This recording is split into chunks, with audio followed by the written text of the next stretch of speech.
नमस्कार शिक्षक साथियों, मेरे YouTube चैनल पर आपका एक बार पुनः स्वागत वंदन अभिनंदन है। शासन के एक और आदेश से संबंधित जानकारी लेकर मैं फिर हाजिर हूँ और ये जानकारी है सेवा में नियुक्ति के पश्चात अपनी शैक्षणिक योग्यता में अभिवृद्धि या यूं कहा जाए कि अपनी क्वालिफिकेशन को बढ़ाने से संबंधित या अन्य सेवा में जाने हेतु विभागीय अनुमति से संबंधित। पर यदि अभी तक आपने मेरे YouTube चैनल को सब्सक्राइब नहीं किया है तो चैनल को जरूर सब्सक्राइब करें और बेल आइकॉन के ऑल नोटिफिकेशन के बटन को जरूर दबाएं। तभी आपको शासन के महत्वपूर्ण आदेशों निर्देशों के संबंध में मेरे YouTube चैनल पर अपलोड की जाने वाली जानकारी या वीडियो के नोटिफिकेशन मिल पाएंगे। इसलिए याद से मेरे चैनल झा सर ब्लॉग या @अरविंद झा 1987 को सब्सक्राइब कर लें। और हाँ, हो सकता है कि वीडियो थोड़ा लंबा हो किंतु इसमें आपको महत्वपूर्ण जानकारी दी जा रही है, इसीलिए इसे फॉरवर्ड करके या स्किप करके ना देखें, क्योंकि आप स्किप करने के या फॉरवर्ड करने के चक्कर में हो सकता है इंपॉर्टेंट जानकारी से वंचित हो सकते हैं। तो साथियों, अब हम चर्चा के मुख्य बिंदु पर आते हैं और इस बिंदु में शासन द्वारा समय समय पर जारी किए गए आदेशों को समझेंगे। तो साथियों, शासकीय सेवकों को अपनी शैक्षणिक योग्यता में अभिवृद्धि हेतु सामान्य पुस्तक परिपत्र भाग 1 के क्रमांक 21 में इस बिंदु का लेख किया गया है कि राज्य शासन के अंतर्गत किसी भी पद पर काम करने वाला कोई भी व्यक्ति अपनी नियुक्ति करने वाले प्राधिकारी की पूर्व अनुमति के बिना राज्य शासन के किसी अन्य विभाग में या संघ शासन या राज्य शासन के अधीन किसी भी पद के लिए आवेदन नहीं करेगा और ऐसा किसी भी पद पर नियुक्ति के लिए आयोजित किसी परीक्षा या इंटरव्यू में उपस्थित होने के लिए आवेदन करेगा। इसका मतलब यह है कि उसके लिए संबंधित कर्मचारी को या शासकीय सेवक को विभागीय अनुमति प्राप्त करना या एनओसी प्राप्त करना आवश्यक होगा, या इसके लिए पूर्व से उसके पास अनुमति हो, उसके पश्चात ही वह किसी भी शैक्षणिक योग्यता को अर्जित कर सकता है या किसी अन्य विभागीय परीक्षा या किसी अन्य विभाग की परीक्षा में सम्मिलित हो सकता है। तो साथियों, सामान्य पुस्तक परिपत्र भाग 1 के क्रमांक 21 में इस चीज का उल्लेख है और शासन द्वारा इसी के संबंध में समय समय पर विभिन्न ज्ञाप आदेशों के माध्यम से निर्देश प्रसारित किए जाते रहे हैं। तो इसी क्रम में सामान्य प्रशासन विभाग मंत्रालय भोपाल का ज्ञाप क्रमांक 9019-5116-I भोपाल दिनांक 8 जुलाई 1957। आप लोग हैरान हो रहे होंगे कि ये इतना पुराना परिपत्र है, किंतु साथियों,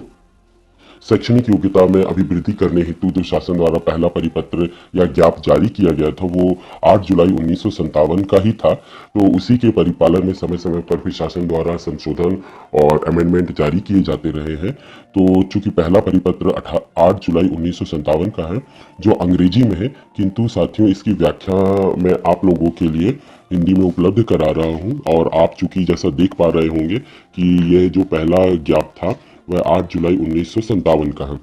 और यह अंग्रेजी में है। मैं इसे आपको हिंदी में उपलब्ध करा रहा हूँ जो इसके अंतर्गत निर्देश और शर्तें विहित हैं। और चूंकि जो आदेश और ज्ञाप जारी किया गया वह इस प्रकार है कि शासकीय सेवकों को अपनी शैक्षणिक योग्यता में अभिवृद्धि के संबंध में कक्षाओं में भाग लेने या किसी परीक्षा में शामिल होने की अनुमति केवल तभी तक दी जानी चाहिए जब तक कि यह जनहित के अनुरूप हो। इसे अधिकार के रूप में दावा नहीं किया जा सकता है। दूसरा, अनुमति दी जाने हेतु विहित शर्तें इसमें निर्धारित की गई हैं कि किन किन शर्तों का पालन होने के पश्चात ही किसी भी शासकीय सेवक को अनुमति प्रदान की जा सकती है। तो इसमें जो पहली शर्त है वह यह है कि संबंधित शासकीय सेवक की कम से कम 1 वर्ष की नियमित सेवा पूर्ण कर ली गई हो, किंतु इसमें टाइपिंग और शॉर्ट हैंड, जिसे हम आशुलिपिक भी कहते हैं, को इससे पृथक रखा गया है। और दूसरी शर्त यह है कि जो भी अर्जित अवकाश या किसी भी प्रकार का अवकाश उनके खाते में उपलब्ध होगा उसके अनुसार ही वह अवकाश स्वीकृत किया जाएगा उनके लिए। वो इसके लिए कोई पृथक से उन्हें अवकाश स्वीकृत नहीं किया जाएगा। और तीसरी शर्त यह है कि कार्यालय प्रमुख अथवा नियंत्रण अधिकारी यह सुनिश्चित करेंगे कि उक्त अनुमति उपलब्ध कर्मचारियों की संख्या के 10% से अधिक ना हो। तो इसका मतलब यह है कि यदि किसी भी संस्था में या कार्यालय में जितने भी कर्मचारी कार्यरत हैं तो उसमें से कार्यरत कर्मचारियों के लगभग 10% कर्मचारियों को ही उस शैक्षणिक वर्ष में या कैलेंडर ईयर में विभागीय अनुमति या उच्च शैक्षणिक योग्यता अर्जित किए जाने हेतु अनुमति या एनओसी जारी की जा सकेगी, जिससे कि कार्यालयीन कार्य या शैक्षणिक कार्य प्रभावित ना हो। यह कार्यालय प्रमुख के विवेक पर निर्भर करेगा। और चौथी शर्त यह है कि उक्त कर्मचारी जिसको विभागीय अनुमति दी जा रही है उसका कार्य संतोषजनक हो, अर्थात उसके विरुद्ध कोई ऐसी वित्तीय अनियमितता से संबंधित प्रकरण लंबित ना हो या ईओडब्ल्यू या विभागीय जांच प्रचलन में ना हो, तभी उनको उक्त अनुमति या विभागीय अनुमति अथवा एनओसी जारी की जा सकती है। इसी प्रकार साथियों, सामान्य प्रशासन विभाग द्वारा इसी क्रम में भोपाल का ज्ञाप क्रमांक है 2412-1270 आई 61 भोपाल दिनांक 22 सितंबर 1961 के द्वारा जो पूर्ववर्ती ज्ञाप 1957 का जारी किया गया था, उसी के संबंध में ही जारी किया गया है, जिसमें शैक्षणिक संस्थाओं में कक्षाओं में भाग लेने तथा उच्च योग्यता प्राप्त करने संबंधी निर्देश के पालन किए जाने हेतु ही यह ज्ञाप जारी किया गया है। और यह सन 1961 में जारी किया गया था और 22 सितंबर 1961 का यह ज्ञाप है सामान्य प्रशासन विभाग का। और इसी के परिपालन में पुनः एक और ज्ञाप साथियों जो जारी किया गया है विभाग द्वारा, वो 1972 में जारी किया गया है। यह ज्ञाप है सामान्य प्रशासन विभाग मंत्रालय भोपाल का ज्ञाप क्रमांक 410/462 13/72 भोपाल दिनांक 13 जुलाई 1972। इसमें शासकीय सेवकों द्वारा बिना शासन की अनुमति से उच्च शिक्षा प्राप्त करने के संबंध में निर्देश जारी किए गए हैं। और यह अत्यंत ही महत्वपूर्ण ज्ञाप है, तो साथियों इसको विशेष रूप से सुनिएगा, क्योंकि जिन शासकीय सेवकों के द्वारा बिना विभागीय अथवा सक्षम अधिकारी की अनुमति के बिना उच्च शैक्षणिक योग्यता प्राप्त कर ली गई है, उनके विरुद्ध सिविल सेवा नियम 1966 के अंतर्गत कठोर अनुशासनात्मक कार्रवाई किए जाने के प्रावधान किए गए हैं। इसीलिए इस ज्ञाप को कृपया ध्यान से सुनिए। ज्ञाप यह है कि मध्य प्रदेश शासन सामान्य प्रशासन विभाग द्वारा जो उप सचिव महोदय द्वारा जारी किया गया ज्ञाप है, यह शासन के समस्त विभाग को संबोधित है। और विषय यह है कि शासकीय सेवकों द्वारा बिना शासन की अनुमति से उच्च शिक्षा प्राप्त करने संबंधी सामान्य प्रशासन विभाग द्वारा तारीख 22 सितंबर 1961 को जारी किए गए ज्ञाप क्रमांक 2412/1270/13 में यह स्पष्ट निर्देश दिए गए हैं कि मध्य प्रदेश सिविल सेवा आचरण नियम 1965 के नियम 16 के अंतर्गत शासकीय सेवकों को अपनी शैक्षणिक योग्यता बढ़ाने के लिए कॉलेज में प्रवेश पाने तथा उच्च परीक्षा में सम्मिलित होने के लिए शासन की पूर्व अनुमति प्राप्त करना आवश्यक है।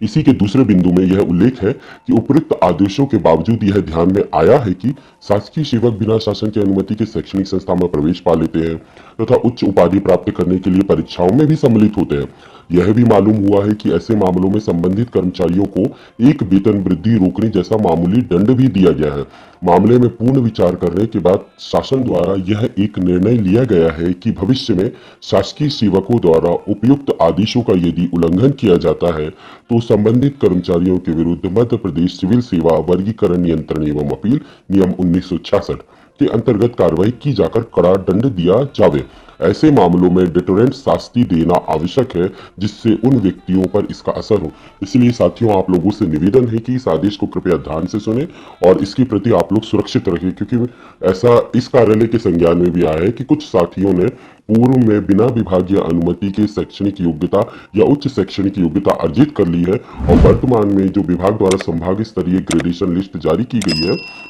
उसमें अपने प्रस्ताव प्रस्तुत किए जाकर के उच्च शैक्षणिक योग्यता को सम्मिलित कराया जा रहा है, किंतु उसके साथ प्रकरण में विभागीय अनुमति या किसी प्रकार की कोई अनुमति संलग्न नहीं की जा रही है साथियों, जिससे यह स्पष्ट है कि संबंधित शासकीय सेवक द्वारा बिना किसी पूर्व अनुमति या विभागीय अनुमति के उच्च शैक्षणिक योग्यता हासिल कर ली है। तो आप लोगों को ज्ञात हो ही गया होगा कि सामान्य प्रशासन विभाग के ज्ञाप क्रमांक 13 जुलाई 1972 में यह स्पष्ट निर्देश दिए गए हैं कि संबंधित कर्मचारी को जो पूर्व में एक वेतन वृद्धि रोके जाने संबंधी जो लघु शास्ति आरोपित की जाती थी, इससे भी अधिक कठोर दंड उनको दिया जावे ताकि अन्य शासकीय सेवकों को के लिए इसका असर हो उन पर। ऐसा सामान्य प्रशासन विभाग द्वारा अपने ज्ञाप में स्पष्ट उल्लेख किया गया। अतः आप लोग इससे पूर्ण रूपेण अवगत हो और भविष्य में यदि कोई ऐसे शिक्षक साथी या अन्य साथी जो अपनी शैक्षणिक योग्यता में अभिवृद्धि करना चाहते हैं तो वह बिना विभागीय अनुमति के अर्जित ना करें। वह विभाग में आवेदन देकर के या जो भी उनके नियोक्ता है या सक्षम अधिकारी है उनके समक्ष अपना आवेदन प्रस्तुत करके और अनुमति प्राप्त करके ही शैक्षणिक योग्यता प्राप्त करें। इसके पश्चात पुनः सामान्य प्रशासन विभाग मंत्रालय भोपाल का ज्ञाप क्रमांक C3-30/84/3/1 भोपाल दिनांक 15 नवंबर 1984 यह 11 नवंबर 1984 से शासकीय सेवकों को शैक्षणिक योग्यता बढ़ाने हेतु अनुमति प्रदान करने बाबत निर्देश जारी किए गए हैं। और इस निर्देश में यह कहा गया है कि पूर्व में जो सन 1957 में जारी किए गए ज्ञाप में आंशिक संशोधन करते हुए अनुमति दिए जाने हेतु जो कर्मचारी की संख्या में 10% का प्रावधान किया गया था, उसके स्थान पर उक्त प्रतिशत में वृद्धि करते हुए 10% के स्थान पर अब 15% के मानसिक कर्मचारियों को अनुमति प्रदान की जा सकती है। तो शिक्षक साथियों,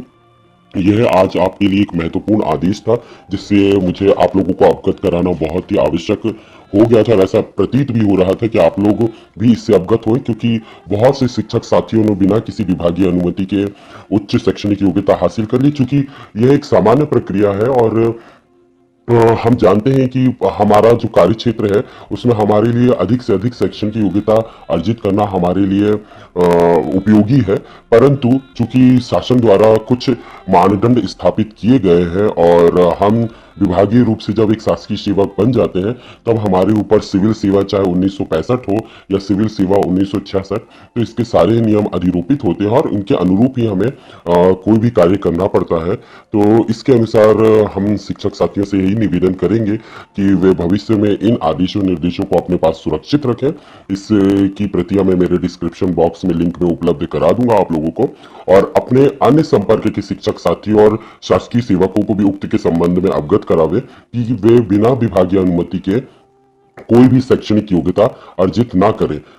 क्योंकि बिना विभागीय अनुमति के यदि हम कोई शैक्षणिक योग्यता अर्जित कर लेते हैं तो भविष्य में हमें उसका लाभ नहीं मिल पाएगा। शासन ने इस संबंध में स्पष्ट निर्देश जारी कर दिए हैं। अतः साथियों, आप लोगों से एक ही निवेदन है कि आप लोग भविष्य में इन आदेशों निर्देशों का यथासंभव पालन करना सुनिश्चित करें और इनको ध्यान में रखें। लास्ट में बस आप लोगों से मैं अलविदा कहना चाहूंगा, पर जाने से पहले एक और निवेदन है कि यदि अभी तक आपने मेरे चैनल को सब्सक्राइब नहीं किया है तो प्लीज मेरे ब्लॉग को या मेरे चैनल को सब्सक्राइब जरूर करें, ताकि भविष्य में इस तरह की तमाम सूचनाएं मैं आप लोगों के लिए बहुत ही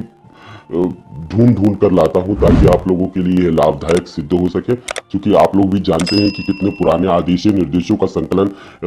इस वीडियो में किया गया है। तो यह आदेश निर्देश लगभग 60-70 साल पुराने आदेश निर्देश हैं। तो आप लोग इससे अवगत हों और अपने शिक्षक साथियों और अन्य साथियों को भी अवगत कराएं। तब तक के लिए जय हिंद, जय भारत।